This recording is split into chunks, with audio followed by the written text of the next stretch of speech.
ভালুকার হাবিববাড়ি পাড়াগাঁওয়ের মোতালেব 4 বছর সৌদি আরবে চাকরি করেছেন একটি খেজুর প্রকল্পে। হাড়ভাঙা পরিশ্রমে যে পয়সা পেত তা দিয়ে কোনো রকমে সংসার চলত। কিন্তু সৌদি আরবের এই খেজুরি যে বাংলাদেশে অনেক দামে বিক্রি হয় সেটাও জানতো মোতালেব।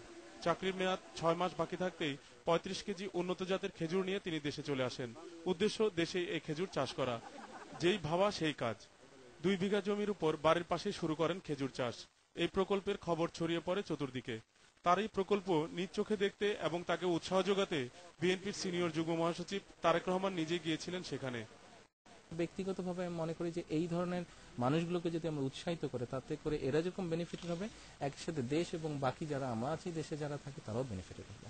বাংলাদেশের অধিকাংশ মানুষ যাতে গ্রামে যারা বসবাস করছে এদেরকে যাতে গ্রামেই তারা থাকে, সেখানেই তাদের কর্মসংস্থানের ব্যবস্থা হয় এবং সেখানেই তাদের উপার্জন হয়। এই জন্য আমরা ধরেন হাঁস, মুরগি, গরু, ছাগল একই সাথে কৃষি রিলেটেড যারা আছে তাদেরকে উৎসাহিত করা, তাদেরকে সহযোগিতা করা যতটুকু সম্ভব, সহযোগিতার মাধ্যমে যারা করছে তাদেরকে সহযোগিতার মাধ্যমে অন্যকে উৎসাহিত করা, এভাবে আমরা জিনিসটা করতে চাচ্ছি। জিয়াউর রহমান ফাউন্ডেশন এবং এগ্রিকালচার অ্যাসোসিয়েশন অব বাংলাদেশের উদ্যোগে মোতালেবের হাতে একটি শ্যালো মেশিন ও আনুষঙ্গিক যন্ত্রপাতিও তুলে দেন তারেক রহমান। এজন্য মোতালেব নিজেও খুব খুশি। সৌদি আরব হলো মরুভূমি, আমাদের দেশ হলো 6 ঋতু, বৃষ্টি মেঘ বৃষ্টির দিন। তখন আমি পরিমাণ করলাম যে এই মরুভূমিতে এই হয়, তাহলে আমার বাংলাদেশ এত ভালো, তাহলে এইটাও মনে হবে। মোতালেবের এই প্রকল্পে 3টি উন্নত জাতের প্রায় 800 খেজুর গাছ লাগানো হয়েছে। এগুলোর নাম হচ্ছে মেজরা, বরকি ও আজুয়া। 4 বছর পর থেকে এগুলোতে খেজুর ধরবে বলে জানা গেছে।